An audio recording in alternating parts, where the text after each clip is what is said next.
زکوٰۃ کا نصاب کیا ہے؟ 7.5 تولے سونا یا 52.5 تولے چاندی، یا ان میں سے جس کی قیمت کم ہو اس مقدار کی رقم، اس پہ 1 سال گزر جائے تو زکوٰۃ واجب ہو جائے گی۔ اور اگر کوئی تاخیر کرتا ہے تو گنہگار ہوگا، لیکن اگر کوئی ایڈوانس بھی دے دیتا ہے تو زکوٰۃ اس کی بھی ہو جائے گی، کہ 2 سالوں کی اکٹھی زکوٰۃ دے دیتا ہے تو یہ بھی جائز ہوگی کہ اس نے ایڈوانس زکوٰۃ دے دی۔ اب زکوٰۃ کے مصارف کیا ہیں؟ زکوٰۃ کے مصارف جو ہیں وہ 8 ہیں۔ فقیر کو زکوٰۃ دی جائے گی۔ فقیر وہ ہوتا ہے جس کے پاس کچھ بھی نہ ہو، نہ گھر ہو، نہ مکان ہو، نہ اس کے پاس کوئی زر ہو، بس بالکل خالی مخالی، ایسا شخص فقیر کہلاتا ہے، تو اس کو زکوٰۃ دی جائے۔ دوسرا مصرف مسکین ہے۔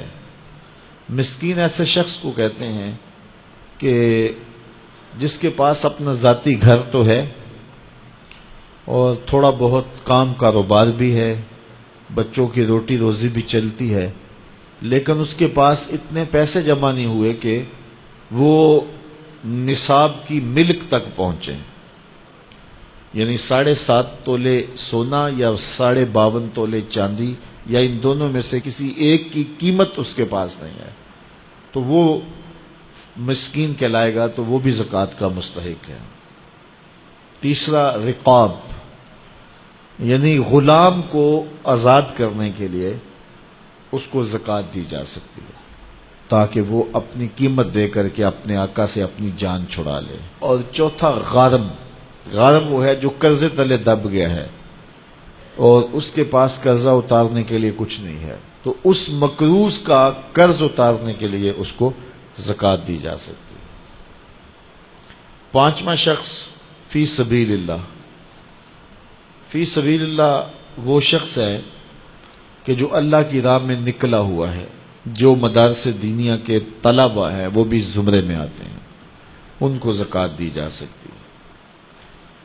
اور 6واں شخص ابن السبیل، مسافر۔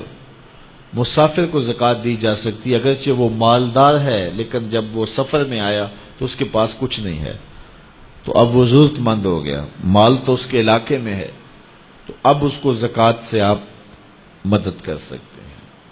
اور 7واں مصرف عامل، جو حکومت کی طرف سے زکوٰۃ اکٹھی کرنے پہ مامور ہو، تو باقاعدہ اس کی تنخواہ بھی زکوٰۃ کی رقم سے دی جائے گی۔ 8واں مصرف زکوٰۃ کا وہ لوگ ہیں جن کے بارے میں یہ گمان ہو کہ وہ اسلام لے آئیں گے، تو ان کی دل جوئی کر کے ان کو زکوٰۃ کی رقم بھی دے سکتے ہیں تاکہ وہ اسلام میں داخل ہو جائیں، لیکن اب اسلام غالب ہو گیا تو اس کی ضرورت نہیں رہی۔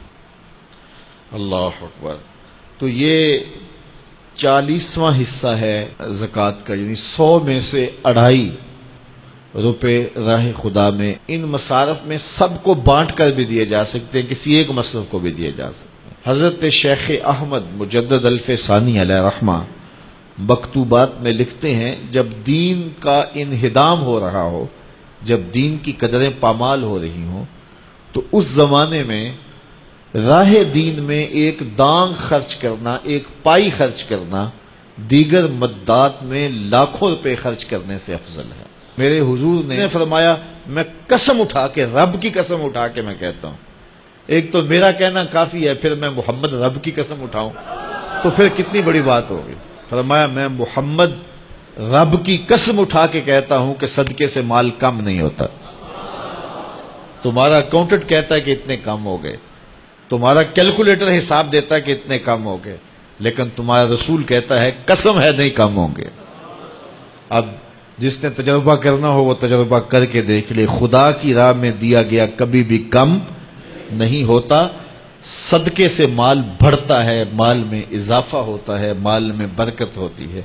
اس لیے اللہ کی راہ میں خرچ کرو، نفلی طور پر بھی خرچ کرو، اور جو وجوبی صدقات ہیں ان کو بھی ادا کرو، تاکہ اموال پاک ہو جائیں، ستھرے ہو جائیں۔